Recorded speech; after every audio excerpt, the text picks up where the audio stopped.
ಏನಪ್ಪ ಅಂದ್ರೆ ಮೂರು ಟೈರ್ಗಳಿಗೂ ಏರ್ ಚೆಕ್ ಮಾಡ್ಕೊಳ್ಳೋಂಥದ್ದು ನೋಡ್ರಿ. ಇದು ಟೈರ್ ಇನ್ಫ್ಲೇಟರ್ ಗಸ್ಟೋ T2 ಅಂತ ಅಂದ್ಬಿಟ್ಟು ಗೋ ಮೆಕ್ಯಾನಿಕ್. ಇದು ನಾನು ತಗೊಂಡು ಆಲ್ಮೋಸ್ಟ್ 4 ವರ್ಷ ಆಗಿದೆ. ನಾನು ಮುಂಚೆ ಕಾರ್ ಓಡಿಸ್ಬೇಕಾದ್ರೆ ತಗೊಂಡಿದ್ದು. ಏನಪ್ಪ ಅಂದ್ರೆ ಕಾರ್ದು ಸಾಕೆಟ್ ನಮ್ಮಲ್ಲಿ ಇಲ್ಲ. ಮೊದಲು ಹಳೆ ಆಟೋಗಳು ಬರ್ತಾ ಇತ್ತು. ಈ ಆಟೋಗೆ ಡೈರೆಕ್ಟಾಗಿ ಚಾರ್ಜರ್ ಕೊಟ್ಬಿಟ್ಟಿರೋದ್ರಿಂದ ಇಲ್ಲಿ ಆ ಪ್ಲಗ್ ಮಾಡೋದನ್ನ ಕೊಟ್ಟಿಲ್ಲ. ನಾನೇನು ಮಾಡಿದ್ದೀನಿ, ಅದನ್ನ ಪ್ಲಗ್ನ ಕಟ್ ಮಾಡಿ ಹಾಕ್ಬಿಟ್ಟು ಅದನ್ನ ಹಾಕೋದ್ರಲ್ಲ ಡೈರೆಕ್ಟಾಗಿ ಬ್ಯಾಟ್ರಿಗೆ ಕೊಟ್ಕೊಳ್ಳೋ ಥರದಲ್ಲಿ ಮಡಿಕೊಂಡಿದ್ದೀನಿ. ನೋಡಿ, ಇದೇ ಮಿಷಿನು ಗೋ ಮೆಕ್ಯಾನಿಕ್. ಇವಾಗ ಆ್ಯಪೇ ವರ್ಕಿಂಗಲ್ಲಿ ಇಲ್ಲ.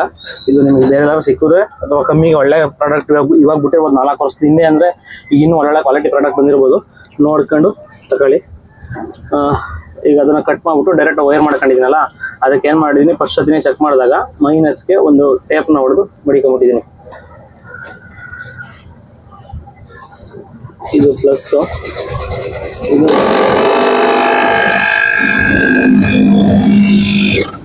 ಅದರಲ್ಲಿ ಸ್ವಿಚ್ ಐತೆ, ಆಫ್ ಮಾಡ್ಕೊಬೋದು. ಮೈನ್ ಆಗಿ ಏನಪ್ಪ ಅಂದ್ರೆ ಫ್ರಂಟ್ ಟು ಬ್ಯಾಕು ಅಂದ್ರೆ ಅದೇ ಹೊರಗಡೆ ಇರುವಂಥ ಟೈರ್ಗಳಿಗೆ ಏರ್ ಚೆಕ್ ಮಾಡ್ಕೊಳ್ಳೋದು ಕಾಮನ್ನು. ಮೇಯ್ನ್ ಆಗಿ ಸ್ಟೆಪ್ನಿಗೆ ಅವಾಗ ಚೆಕ್ ಮಾಡ್ಕೋಬೇಕು. ಅದ್ರ ಬಗ್ಗೆನೂ ಡೀಟೇಲ್ ಆಗಿ ತೋರಿಸ್ತೀನಿ ನೋಡಿ.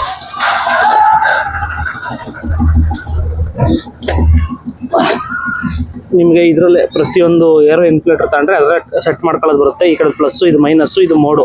ಅಂದರೆ PSI ಬಾರು ಆ ಥರ ಎಲ್ಲ ಬರ್ತದೆ. ನಮಗೆ ಬಾರಲ್ಲೆಲ್ಲ ಗೊತ್ತಿಲ್ಲ.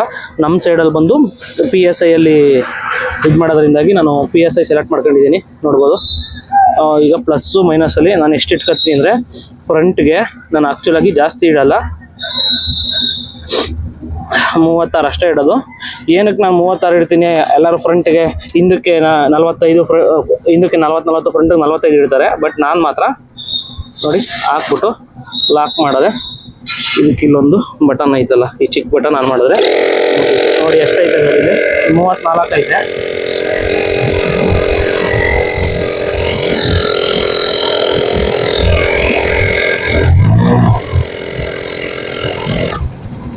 ನೋಡಿ 38 ಬಸ್ಸು. ಯಾಕಂದರೆ ಅದು ಹಿಂಗೆ ತೆಗೆದಾಗ ಒಂದು ಸ್ವಲ್ಪ ಏರ್ ಔಟ್ ಆಗುತ್ತಲ್ಲ, ಅದಕ್ಕೋಸ್ಕರ ಜಾಸ್ತಿ ಇದು ಮಾಡ್ತದೆ. ಇದೊಂದೇ ಅಂತಲ್ಲ, ನೀವು ಯಾವ ಥರ ಮಾಡಿದ್ರು ಅಷ್ಟೇ, ಅದೇ ಥರನೇ. ಸೊ ಇವಾಗ ಹಿಂದುಗಡೆಗೆ ಏರ್ ಹಿಂದುಗಡೆ ಟೈರು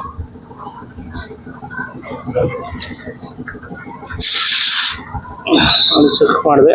ಈಗ ಇದರಲ್ಲಿ 32 ತೋರಿಸ್ತೈತೆ.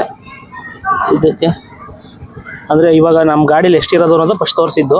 ಈಗ ಇದಕ್ಕೆ ನಾನು ಎಷ್ಟು ಇಡಬೇಕು ಅಂತ ಚೆಕ್ ಮಾಡ್ಕೊತೀನಿ ನೋಡಿ. ಬ್ಯಾಕು ಮಾತ್ರ 40 ಇಡ್ತೀನಿ. ಏನಂತಂದರೆ ಕೆಲವೊಂದು ಸಲ 3 ಜನ 4 ಜನ ಕಸ್ಟಮರ್ ಕೂತ್ಕೊಂಡ್ಬಿಡ್ತಾರಲ್ಲ, ಸೊ ಗಾಡಿ ಬೇಗ ಪಂಚರ್ ಆಗಬಾರ್ದು ಅಂತೇಳಿ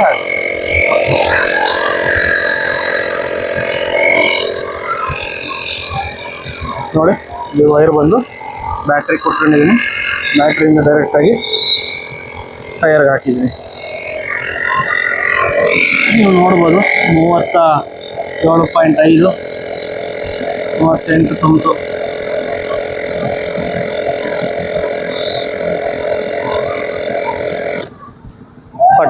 ಅಂದರೆ ಒಂದು 3 ಪಾಯಿಂಟ್ ಜಾಸ್ತಿ ಓಡುತ್ತೆ.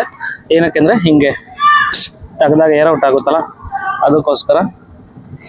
ಆ ಕಡೆ ಟೈರ್ ಹೊಡೆಯೋದು ಸ್ವಲ್ಪ ಆ ಕಡೆ ಸಂಧಿ ಜಾಗ, ಸೊ ಅದು ಕಾಣಲ್ಲ. ಅದಕ್ಕೆ ನಾನು ನಿಮ್ಗೆ ಇವಾಗ ಏನಪ್ಪ ಅಂದರೆ 3 ಟೈರ್ಗೂ ಹೊಡೆದಾದ್ಮೇಲೆ ಮೇಯ್ನಾಗಿ ಏನಂದರೆ ನಾನು ಹೇಳೋದನ್ನಲ್ಲ, ಸ್ಟೆಪ್ನಿಗೂ ಕೂಡ ಏರನ್ನು ಚೆಕ್ ಮಾಡ್ಕೊಬೇಕು. ಏನಕ್ಕೆ ಅಂದರೆ ನೀವು ತಿಂಗಳಾನ್ಗಟ್ಟಲೆ ಬಿಟ್ಬಿಟ್ಟಿರ್ತೀರ. ಅಂದರೆ ಹೊಸ ಟೈರ್ ಆಗಲಿ ಹಳೆ ಟೈರ್ ಆಗಲಿ, ಅದೇನಂದರೆ ಏರು ಸ್ವಲ್ಪ ಕಡಿಮೆ ಆಗುತ್ತೆ.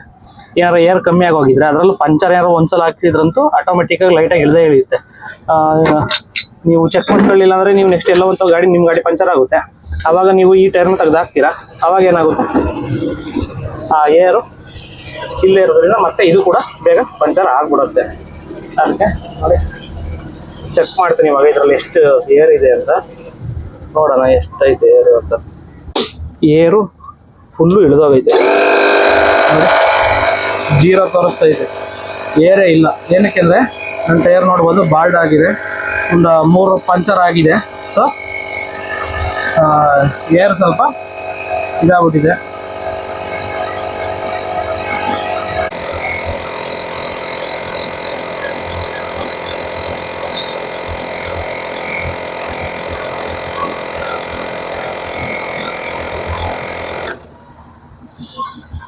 ಅಷ್ಟೇ ಮುಗಿತು ಏರ್ತು.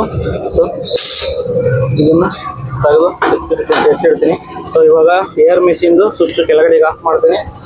ಇಲ್ಲಿ ಪ್ಲಸ್ ಮತ್ತು ಮೈನಸ್ ಕೊಟ್ಟಿದ್ದಂಥ ವೈರ್ನ ತೆಗಿತೀನಿ. ಅಷ್ಟೇ, ಪವರ್ ಹೊರಟಾಯ್ತು. ಏನಂದರೆ ತುಂಬ ಚಿಕ್ಕದು ನೋಡಿ, ನನ್ನ ಕೈ ಎಷ್ಟು ಅಗಲ ಇದೆ ಅಷ್ಟೇ ಅಗಲ ಇರೋದು. ಹಿಂಗೆ ಅಂದಾಗ ಎಷ್ಟು ಅಗಲ ಬರುತ್ತೋ ಅಷ್ಟು ಅಗಲ. ಒಂದು ಗೇಣ್ ಅಂತಿರೋ ಏನಂತಿರೋ ಇದು ಇಷ್ಟೇ ಉದ್ದ ಇರೋದು. ಸೊ ಆರಾಮಾಗಿ ಈಸಿ ಕ್ಯಾರಿ, ಜಾಸ್ತಿ ತೂಕ ಬರಲ್ಲ, ಲೈಟ್ ವೆಯ್ಟು. ಆಮೇಲೆ ನಾನು ಇದನ್ನೇ ತಗೋಬೇಕು, ಈ ಕಂಪ್ನಿನ ಪ್ರಮೋಟ್ ಮಾಡೋದು ಇನ್ನೊಂದು ನನ್ನ ಉದ್ದೇಶ ಅಲ್ಲ. ಏನಂದರೆ ಈ ಥರ ಟೈರ್ ಇನ್ಫ್ಲೇಟ್ ಇದ್ದರೆ, ಇವಾಗ ನಾನು ಪೀಣ್ಯ ಸೈಡಲ್ಲಿ ಇರೋದು, ನಾನೇನಾದರೂ ಈಗ ಎಲೆಕ್ಟ್ರಾನಿಕ್ ಸೈಡ್ ಕೊಟ್ಟೋಗ್ಬಿಟ್ರೆ ಅಲ್ಲೇ ಪಂಚರ್ ಆದರೆ ಏನು ಮಾಡೋಕ್ಕಾಗೋದು? ಪಂಚರ್ ಕಿಟ್ ಇಟ್ಕೊಂಡಿದ್ದೀನಿ, ಪಂಚರ್ ಹಾಕಂತೀನಿ, ಎಲ್ಲ ಅಳಿಸೋಗ್ಬಿಟ್ಟಿದೆ. ಏನು ತೋರ್ಸಕ್ಕೆ ನನ್ನ ಡೀಟೇಲ್ಸೇ ಇಲ್ಲ ಇದರಲ್ಲಿ. ನೋಡಿ ಈ ಥರ ಇದೆ, ಇದು ಅಷ್ಟೇ. ಇನ್ನೂ ವೀಡಿಯೋ ಮಾಡೇ ಗೊತ್ತಾಯ್ತದೆ ನೋಡಿ. 30 ಅಂದರೆ 28 ಇತ್ತು. ಸೊ ತುಂಬ ಕಡಿಮೆ ಆಗ್ಬಿಟ್ಟಿತ್ತು ಏರು. ಇದರಲ್ಲಂತೂ 0 ಇತ್ತು. ಏನಕ್ಕೆ 0 ಆಗುತ್ತೆ ಅನ್ನೋದ್ರ ಬಗ್ಗೆನೂ ನಾನು ಹೇಳ್ತೀನಿ. ಸೌಂಡ್ ಇರೋದ್ರಿಂದ ಇದು ಕಟ್ ಆದಮೇಲೆ ಹೇಳ್ತೀನಿ ನಿಮಗೆ. ಮನೆಯಿಂದ ಹೊರಡೋಕ್ಕೂ ಮುಂಚೆ ಮೇಯ್ನಾಗಿ ಏನೇನು ಐಟಮ್ ತಗೊಂಡೋಗಿದ್ದೀನಿ ಅನ್ನೋ ಒಂದು ಇದೇನೆಂದರೆ, ಸ್ಟೆಪ್ನಿ ಅಂತೂ ಇರಲೇಬೇಕು. ಅಲ್ಲಿ ಜಾಕ್ ಇದೆ. ಆಮೇಲೆ ತೋರಿಸ್ತೀನಿ ಒಂದೇ ಒಂದು ಸೆಕೆಂಡ್ ನಿಮಗೆ. ಈ ಬ್ಯಾಟ್ರಿ ಹಿಂದೆ ಒಂದು ಐಟಮ್ ಇದೆ.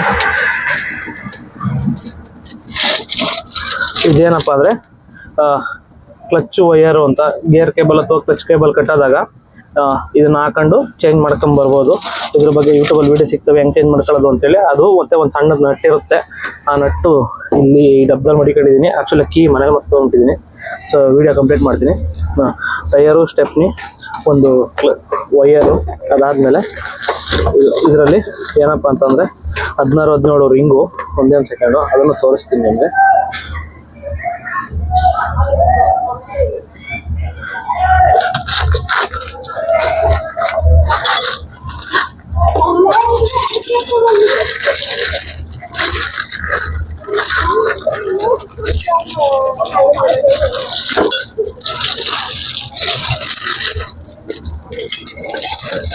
ನೋಡಿ, ಇಷ್ಟು ಐಟಮ್ನ ನಾನು ಮನೆಯಿಂದ ಈ ಇಲ್ಲಿರ ನನ್ನ ಮನೆಯಿಂದ ಹೊರಡೋದೇ ಇಲ್ಲ. ಇದು ಕಂಪ್ನಿಯಿಂದ ಬರುವಂಥದ್ದು. ಈ ಬ್ಯಾಗಲ್ಲಿ ಬರುತ್ತೆ. ಇದೇನಪ್ಪ ಅಂತಂದರೆ ಸ್ಪಾರ್ಕ್ ಪ್ಲಗ್ ಬಿಚ್ಚುವಂಥದ್ದು ಒಂದು. ಎರಡನೇದು ವೀಲ್ ನಟ್ಟಿಗೆ ಅಂತ ಕೊಟ್ಟಾರೆ, ಬಟ್ ಇದು ಆಗಲ್ಲ. ಇದು ಸ್ವಲ್ಪ ಪ್ರಾಬ್ಲಮ್ ಇದು. ಇದೇನಪ್ಪ ಅಂತಂದರೆ ತೋರಿಸ್ತೀನಿ ಯಾವ ಥರ ಅಂತಲೂ. ಎಷ್ಟೋ ಜನ ಗೊತ್ತಿರಲ್ವಲ್ಲ. ಇದು ಜಾಕಲ್ಲಿ ಒಂದು ಹೋಲ್ ಇರ್ತದಲ್ಲ, ಆ ಹೋಲ್ಗೆ ಇದು ಹಾಕುವಂಥದ್ದು. ಇಲ್ಲಿ ಫ್ಲಾಟ್ ಟೈಪ್ ಇದೆ ನೋಡಿ. ಇದಕ್ಕೆ ಹಾಕ್ಬಿಟ್ಟು ಟೈಟ್ ಅಥವಾ ಲೂಸು, ಜಾಕನ್ನು ಟೈಟ್ ಮಾಡ್ಕೊಳ್ಳೋಕ್ಕೆ ಅಥವಾ ಲೂಸ್ ಮಾಡ್ಕೊಳ್ಳೋಕ್ಕೆ ಯೂಸ್ ಮಾಡುವಂಥದ್ದು ಇದು. ಆಮೇಲೆ ಒಂದು ಸ್ಟಾರು ಮೈನಸ್ಸು ಚೇಂಜ್ ಮಾಡ್ಕೊಳ್ಳುವಂಥ ಒಂದು ಸ್ಕ್ರೂ ಡ್ರೈವರ್ನ ತಾಂತೀನಿ. Cutting plier 8, 10, 8, 9, 10, 11, 12, 13, 14, 15 ಸ್ಪ್ಯಾನರ್ಗಳನ್ನ ಮಡಿಕೊತೀನಿ. ಎಮರ್ಜೆನ್ಸಿಗೆ ಯೂಸ್ ಆಗುತ್ತೆ ಅಂತ. ಇದು ಒಂದು ಟೈರ್ಗೆ ಸೇಫ್ಟಿ ನಟ್ ಹಾಕ್ಸಿರ್ತೀವಲ್ಲ ಆ ಥರದ್ದು ಇದು. ಆಮೇಲೆ ಒಂದು ಮೇಯ್ನಾಗಿ 16, 17 ರಿಂಗು. ಈ 17 ರಿಂಗ್ ಇಲ್ದಿರೋ ಕೆಲಸ ಮಾಡೋಕ್ಕಲ್ಲ. ಇದೇನಪ್ಪ ಅಂತಂದರೆ ಪಂಚರ್ ಆದ ತಕ್ಷಣ ಬಿಚ್ಕೊಳ್ಳೋಕ್ಕೆ ಈಸಿಯಾಗಿರುತ್ತೆ. ಇದು ಸ್ವಲ್ಪ ನೋಡಿ ಈ ಥರ ಬೆಂಡಿರೋ ತಗೊಳ್ಳಿ. ಸ್ಟ್ರೈಟ್ ಆಗಿರೋದು, ಫ್ಲಾಟ್ ಆಗಿರುತ್ತೆ ಆಮೇಲೆ ಸ್ವಲ್ಪ ಲೆಂತ್ ಬರೋದನ್ನು ತಗೊಂಡ್ರೆ ನಿಮಗೆ ಸ್ಟೆಪ್ನಿ ಚೇಂಜ್ ಮಾಡ್ಕೊಳ್ಳೋಕ್ಕೆ ಈಸಿಯಾಗಿರುತ್ತೆ. ಸೊ ಹೇಳಿದ್ನಲ್ಲ, ಜಾಕು, ಸ್ಟೆಪ್ನಿ, ಇಷ್ಟು ಸ್ಪ್ಯಾನರ್ಗಳು ತಾಂದಿರ ಮನೆಯಿಂದ ಈಚೆಗೆ ಹೋಗ್ಬಾರ್ದು. ಏನಕ್ಕೆಂದರೆ ಇವಾಗ ಸಡನ್ನಾಗಿ ಎಲ್ಲ ಒಂದು ಕಡೆ ಒಂದು ಕ್ಲಚ್ ವೈರ್ ಕಟ್ ಆಯಿತು, ನೀವೇ ಹಾಕೊಂಡು ಬಂದ್ಬಿಡ್ಬೋದು. ನಿಮ್ಮ ಕಡೆ ನೀವು ಡ್ಯೂಟಿ ಮಾಡ್ಬೋದು. ಆಗಿಲ್ಲ ಅಂದರೆ ಬರ್ಬೋದು. ಇಲ್ಲಾಂದರೆ ನೀವು ಪಾಪ ಇನ್ನೊಬ್ರು ಕೆಲಸ ಮಾಡೋರಿಗೆ, ಅವ್ರಿಗೆ ನಿಮ್ಮ ಫ್ರೆಂಡ್ ಡಿಸ್ಟರ್ಬ್ ಮಾಡಿ ಅವ್ರು ಬಂದು ಕೆಲಸ ಮಾಡೋದು ಬಿಟ್ಟು ನಿಮ್ಮ ಗಾಡಿನ ಅಲ್ಲಿಂದ ಟವ್ ಮಾಡ್ಕೊಂಬಂದು ಸಿಂಪಲ್ ಕೆಲಸಕ್ಕೆಲ್ಲ ಇದಾಗಲ್ಲ. ದೊಡ್ಡ ದೊಡ್ಡ ಕೆಲಸ ಇದ್ದಾಗ ಏನು ಮಾಡೋಕ್ಕಲ್ಲ. ಬಟ್ ಸಿಂಪಲ್ ಆಗಿದ್ದಾಗ ಮಾತ್ರ ಇದನ್ನು ಮಿಸ್ ಮಾಡ್ಕೊಳಕ್ಕೆ ಹೋಗ್ಬೇಡಿ ಅಷ್ಟೇ. ಇಷ್ಟು ಐಟಮ್ನ ನೀವು ಮಡಿಕೊಳ್ಳೋದ್ರಿಂದ ನಿಮಗೆ ಹೆಲ್ಪ್ ಆಗುತ್ತೆ. ಆಮೇಲೆ ಈ ಮೆಕ್ಯಾನಿಕ್ ಶಾಪ್ಗೆ ಹೋದಾಗ ನೀವು ಏನು ಮಾಡಬೇಕು ಅಂತಂದರೆ, ಸುಮ್ಮನೆ ಅಲ್ಲೆಲ್ಲೋ ಮೊಬೈಲ್ ನೋಡ್ಕೊಂಡು ಕೂತ್ಕೊಳ್ಳೋದು ಇನ್ನೊಂದು ಅಲ್ಲ. ನೀವು ಆಲ್ಮೋಸ್ಟು ಅಲ್ಲಿ ಅವರು ರಿಪೇರಿ ಮಾಡ್ಬೇಕಾದ್ರೆ ನೋಡ್ಕೊಬೇಕು ಸಣ್ಣ ಪುಟ್ಟನ. ಕ್ಲಚ್ ವೈರ್ ಹೆಂಗೆ ಚೇಂಜ್ ಮಾಡ್ತಾರೆ, ಔಟ್ರ್ ಹೆಂಗೆ ಚೇಂಜ್ ಮಾಡ್ತಾರೆ ಅನ್ನೋದ್ರ ಬಗ್ಗೆ. ಆಗ ನಿಮಗೆ ನೆಕ್ಸ್ಟ್ ಪ್ರಾಬ್ಲಮ್ ಬರಲ್ಲ. ಎಲ್ಲೇ ಇದ್ರೂ ನೀವೇ ಸಣ್ಣ ಪುಟ್ಟ ಟ್ರೈ ಮಾಡ್ಕೊಬೋದು. ಇಲ್ಲ ಈಸಿಯಾಗಿ ಯೂಟ್ಯೂಬ್ಗೆ ಹೋಗಿ ನಿಮಗೆ ಕ್ಲಚ್ ವೈರ್ ಚೇಂಜ್ ಅಂತ ಹೊಡೆದ್ರೂ ನಿಮಗೆ ವೀಡಿಯೋಗಳು ಸಿಗ್ತವೆ. ಸೊ ಇಷ್ಟು ಐಟಮ್ನ ನಾನು ತಗೊಂಡು ಹೊರಡ್ತೀನಿ ಮನೆಯಿಂದ.